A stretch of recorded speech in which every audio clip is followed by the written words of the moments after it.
Hey guys, and welcome back to Star Wars Battlefront Review Play. So this is going to be my last episode before I do an official review. But I thought I'd show off the Battle of Jakku map that recently just came out to correlate with the Star Wars Force Awakens release, which I will loosely discuss during this video. Spoiler free, of course. But if you know much about the Battle of Jakku, this is supposed to take place right after the Return of the Jedi. Pretty much the last effort of the Empire to take back control from the Resistance, right before they more or less took control. There's a lot of just assumed information involved in the lore around that, but let's go and get started in here.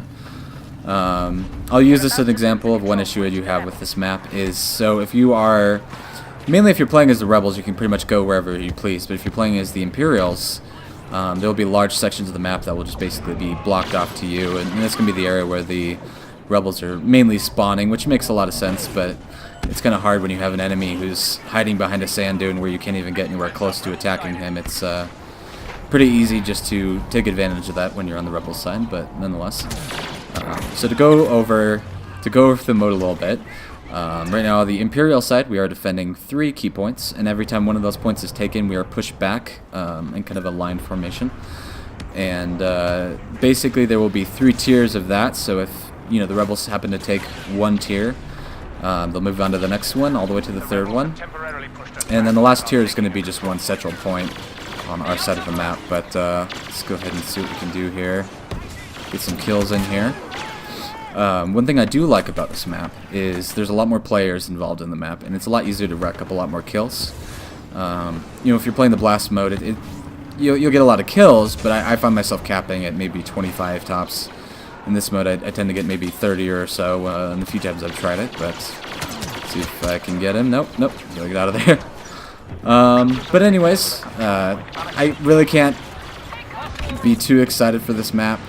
I mean, the Downstar destroyers and everything else are pretty cool, but other than that, it pretty much just seems like Tatooine in my opinion. But it's a free map, which is never quite too much of an issue. I think EA is asking a little bit much for this game, but I'll cover that a little bit more in my review. Alright, so we finally got a charge here. Let's see if we can find any enemies. I do like these guided missiles. They're a little cheap, but they work well. I tend to find the best players with the highest kill streaks tend to use them the most, but let's see, we have some more guys over here. Let's see if we can get them. One thing that is very exploitable in this map that I do have an issue with, though, is it's very easy to just go ahead and push past just the lines where you're defending, and then stand to the side of where the enemies will be pulling through to go to those areas and just catch them by surprise from the side.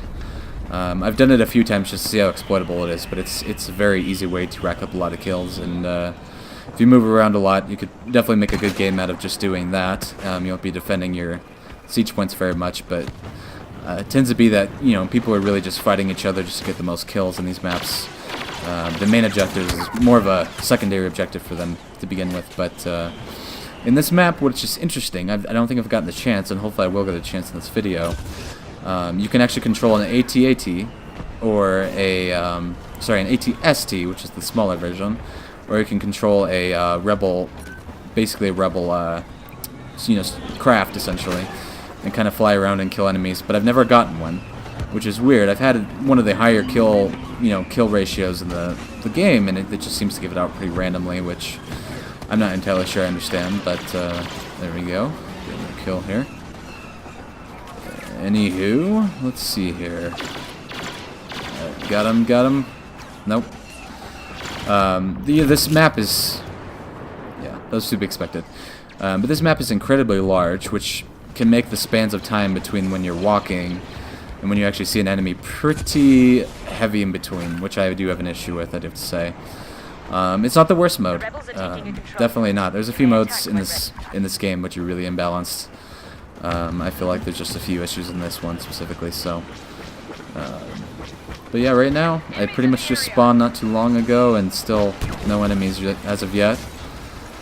Can't do the AT-ST apparently. Alright, let's see what's over this ridge here. Alright, got him. Come on. No, not quite. Alright, he's behind his little shield here, so let's see if I can go ahead and do a melee attack on him. Come on. Where'd he go? Nope. Often that happens a lot. I do find it's really easy to just hit someone and it doesn't quite register, even though you have your aim on correctly, and it's really just a kind of a slap battle once someone notices you if you don't get that first hit in, which oddly enough can be a one-hit kill sometimes and can not be a one-hit kill sometimes, but nonetheless. But anyways, to go on to another subject, to talk a little bit about Star Wars Force Awakens. I do have a bit of opinion on it. It will be, spoiler-free for the most part, really. Other than the information that is pretty much relevant to anyone who's seen the trailers. So if you haven't seen the trailers, I don't really know why you're too interested in having the movie spoiled for you. But nonetheless, I thought the movie was okay. I do have to say, I felt like it was better than I thought it would be when I first saw it. I saw it a second time, actually, not too long after the first time. And I do have to say I didn't like it as much the second time. I feel like the tone's a little all over the place with the movie. I feel like they really should flesh out the original prequel characters a bit more. They just really glance over what's been going on with them over the last several years, which I know they did release a comic series of basically kind of grazing over all the characters that are going to be in the movie and a bit of their past, and of course, Luke, Han, and Leia. They do discuss here and there, but I really feel like they should have fleshed that out a little bit more. I feel like the majority of the audience were looking to see the new movie to have it relate to the original saga as much as possible, which they did do with the tone of the movie and just the stylistic choices on how they would have the script kind of lean out, but I feel like there's a lot more that could have been done to flesh out and tie the movies together. They did make a lot more references to the original prequels than I would have liked. I mean, they referenced things that weren't exactly what's wrong with the prequels, which is fine. Of course, they didn't bring back Jar Jar Binks or anything else like that, which I don't know why anyone would expect that, despite the theory that he's a Sith Lord, which I do find kind of cute, but you can't really make work in a movie. It's just kind of one of those fan theories that just kind of stays within the fan zone. I think any director who decide to incorporate that theory, if you haven't heard of it, would be absolutely insane. But anyways, but nonetheless, the movie wasn't half bad. I'd recommend seeing it. I figured it would be much better than the prequels, regardless of how it was done, because the prequels were pretty much, they weren't even style over substance. They were just, I think the prequels themselves, I believe, were kind of hitching back on the fact that Star Wars is a very sellable brand. So they were really just trying to make as many characters as they could to sell as many toys, much merchandise as they can. And I feel like those movies were basically made just for that sole purpose. The Force Awakens, I believe, was actually done as more of an homage to the original saga and to kind of keep the Star Wars train going, which there's nothing wrong with that. I know they plan on doing who knows many more movies with the Star Wars formula. I'm sure it's eventually going to get really old, and everyone's going to be disappointed with Disney, just as they were with George Lucas after they try to milk every dollar out of it as they can. But what do you expect when the movie makes as much money as it does? But anyways, to get back to Star Wars Battlefront, I do have to say it's really easy to just have this entire map be pushed down to one focal point, whether you're the Rebels or the Imperials, and still have the Imperials win, because it pushes down to one single siege location. That's a very small area, which is very easy to defend. And I think as the Rebels, you have basically all the Imperials just kind of camping around in different areas. It's hard to get anywhere near close to them, and they're respawning right next to that point. So it does get very hard, and I believe that the Imperials will always have a little bit more of an advantage than the Rebels in this map, just statistically.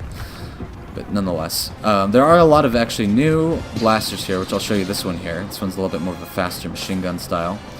So as you can see, we're pushed back down to one last focal point, which is right here, which is pretty much right back to where we're spawning. So it's really easy, even if you get killed, just to jump right back in the action and kill a few guys, or if you wanted to, go back past this line and get quite a few kills just from catching people off guard. Which people are gonna exploit it.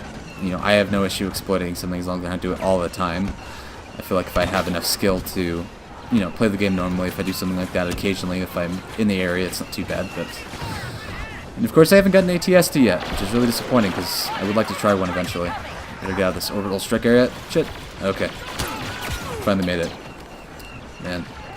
Let's see if we can see how many kills I have. Nope, didn't come up. No, I'll pull it up in a minute here. Alright, so back in action. So, we pretty much lost all of our points, but there's a high probability we still might make it through, just because we're in one last focal point. But let's go ahead and see what we do here. Alright. You know, the AT-ATs crashed down, and people being able to hide in those are a nice touch. I mean, they did everything they could with this map. I feel like it's made to be a little bit larger than it should be, but yeah, no way, didn't make it. But yeah, right back in the action. I'm not too far away from when I died, so it's one of these reasons why this single point is so easy to defend. But alright, let's see. Come on. Nope. Right, got him. Nope. That's what I like about these homing missiles. You can just shoot one off and get back in behind cover. Alright, nice. 2 kills. Let's keep it up going. Alright, where are you? Come on. Oh, got a missile on me. Sometimes it's just best to just get as many kills as you can and before you die, because if you jetpack, you're probably going to jetpack into a few people anyways, I've been finding, so. Alright, so we just have a few more minutes here. I think we can do it. Not too worried. Jeez, what's going on? As you can see, this specific point is just pure chaos right now because all these guys are coming in and, you know, case in point, I'm going off to the side here and they're focusing on the middle of the map. And it's pretty easy just to catch up on them and, you know, get a few kills in before anyone notices. Alright, so here we go. Come on. Nope. Close. Okay. Find it's best just to make sure you have as clear of a shot as the enemy as possible. So, you know, because if they're by any sort of barricades or anything else, you know, the moment they start getting a shot at, they're just going to go right behind it, and you're going to alert them and, you know, lose the element of surprise, so it's always good to keep an eye on that. Let's see here. And of course, stay with your comrades. I don't tend to like to do it because, you know, you'll have a lot of kills that you think should be yours, and someone else just gets that last shot in, which pretty much gives them credit for it, so I do have a big issue with that, to say the least, but yeah. I was going to make that one. But anyways, it looks like we pretty much have this this battle in our hands. I don't think we're going to lose from here. So, but regardless, guys, keep an eye out for my Star Wars Battlefront review. It'll be coming up very shortly. And I have many other game series I'm working on right now. So keep an eye out for that if you're interested. And see you guys next time. Take it easy. Bye.